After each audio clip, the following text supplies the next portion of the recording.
1907, Britain and France embraced Russia. They used honey, in a triple alliance, Britain, France and Russia. And the honey that they used to trap Russia was that if we win the war that's coming with the Ottoman Empire, you will get Constantinople, which is what Russia wants. But they promised Russia one thing through the front door, and they took it back through the back door, like what they did to the Arabs. These are people with PhDs in deception.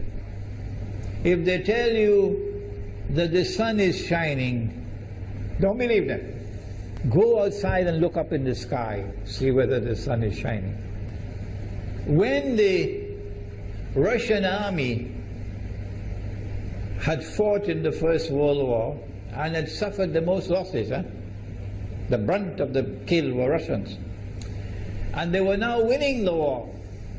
And the Ottoman Empire was collapsing. And the Russian army is only an arm's length away from Constantinople. They don't want Russia to get Constantinople. No. So what did they do? Russian Jews organized and executed the Bolshevik Revolution, which overthrew the Russian monarchy. They killed the Tsar and the whole family, overthrew the government, and took Russia out of the war. So the Russian army had to stop in its tracks and could not go to Constantinople. In other words, the Russian Jews stabbed Russia in the back. They did more than that. They brought communism. Communism is not Russian. These dum-dums don't understand that. Communism was created to destroy Russia. Why don't these dum-dums understand it? Communism is not Russian. Communism was created to destroy Russia, to destroy the Russian Orthodox Church. So they brought communism in the Soviet Union. And for the next 60, 70 years, this Zionist-created entity called the Soviet Union waged war on religion, waged war on the Russian Orthodox Church, killed the priests, closed down the monasteries and churches and so on. 60, 70 years. And then, when the appropriate time came and Israel came into being, it is this same Soviet Union which opened the doors for millions of Russian Jews to now migrate to Israel. If you go to Israel today, you might believe you're in Russia. So many people speaking Russian. These are the Russian Jews. And then the Soviet Union, 6 years after Israel came into being, did something strange and mysterious. Crimea is Russian territory. Crimea is a part of Russia. The Soviet Union decided to give Crimea as a gift to Ukraine. Why did they do that? The historians don't tell you. So let Imran tell you. They gave Crimea to Ukraine in order to stab Russia in the back one more time. Because if Russia loses Crimea, it will enhance Israel's security. The Russian Navy is based in Crimea. And there's a straight line from Crimea to Constantinople. To get out of the Black Sea And to get into the Mediterranean Sea, you got to pass through the Bosphorus. And the city of Constantinople is located right there on the Bosphorus. So they gave Crimea as a gift to Ukraine. They never bothered to consult the people of Crimea and get their consent. No. They never bothered to seek the permission of the Russian people. No. But Washington doesn't want to hear that. The foolish man who now sits in the White House of the United States, the foolish man who would like to pretend that he's a man of wisdom, he doesn't want to hear. But what are the rights of the Russian people? Were they not violated? Do they not have the right to correct Iran and recover the territory which was unjustly taken away from them on Israel's behalf? Obama doesn't want to hear that. It's inconvenient for them. But in this masjid, we will expose whether it's convenient to you or not. They did more than that. Not only did they give Crimea to Ukraine, but earlier on they gave eastern Ukraine. Eastern, part of it now eastern Ukraine was Russian. It was Russian. And the Soviet Union gave it as a gift to Ukraine. Why is it being given to Ukraine?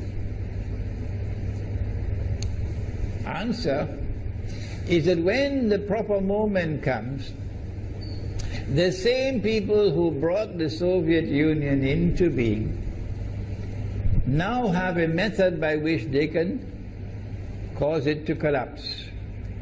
The method that they're using now in Venezuela, popular demonstrations, they did it in Egypt, they did it in Tunisia, they are masters of that. They did it with the Soviet Union. I used to think that the Soviet Union collapsed because of Allah's kindness. But I was wrong. No, it was the Zionists who brought down the Soviet Union because they didn't need it anymore. Like tomorrow they wouldn't need you anymore, Saudi Arabia. And they wouldn't need you anymore, Islamabad. When will you understand that? They'll just throw you to the dogs. You served them long enough. So they brought down the Soviet Union. Why? So that Ukraine might emerge as an independent state. That's danger for Russia.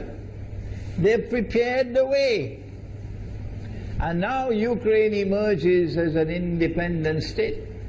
So the rope is around Russia's neck now. And from that day, when the Soviet Union collapsed, until yesterday, the relationship between Russia and Ukraine was always problematic. But the people of Ukraine still had the good sense and wisdom to appoint a government that was pro-Russian. The Zionists decided it's time for us to use our, the street demonstrations. And last October, November, December, the world witnessed Caracas all over again. And eventually, the Zionists got what they wanted. You have the money, and you can send in your special people, snipers who will kill, and so on, throw petrol bombs and so on. And eventually they got what they wanted. They created enough havoc. May Allah protect Malaysia from that. Ameen. Ameen. And the president of Ukraine fled. He's a democratically elected according to your method, Mr. Obama, according to your system. He's a legally elected president of Ukraine. And he had to flee. And these hypocrites in Washington and London and Paris, who would like us to believe that they are honorable men. They are not. Instead of standing on the side of the legally appointed president and demanding the rule of law, they all showed their colors as hypocrites in immediately recognizing the new government in Ukraine. The new government in Ukraine is anti-Russian. That's what they wanted. That's why they brought down the Soviet Union, to bring in a Ukraine into being as an independent state, and then to eventually get an anti-Russian government in Ukraine. If by Allah's kindness Putin had not intervened and been so spectacularly successful, this is what the plan would have been. The new government in Ukraine would have joined NATO, and Russia could not stop it. And when the new government in Ukraine joined NATO, NATO will then send its armed forces into Ukraine. It could include nuclear weapons. Then Ukraine will pick a fight with Russia and decide that Russia must now vacate Crimea. Shut down your naval base. The rope is now tightened around your neck. Russia has to put its tail between its legs and withdraw its fleet, Black Sea Fleet, from Crimea. Russia is no longer a naval power. Crick crack, you finish. And Israel will celebrate. That was the master plan. But Allah planned, and Allah's plan was successful.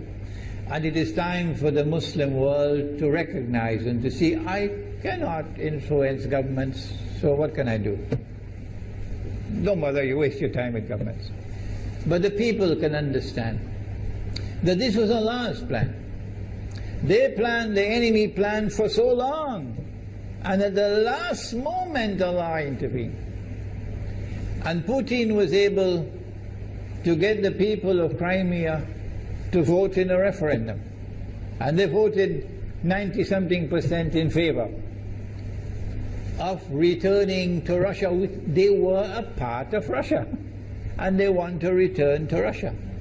So Putin was successful in delivering to the Zionist movement the first defeat it has ever suffered, significant defeat, in the more than 100 years since the Zionist movement was established.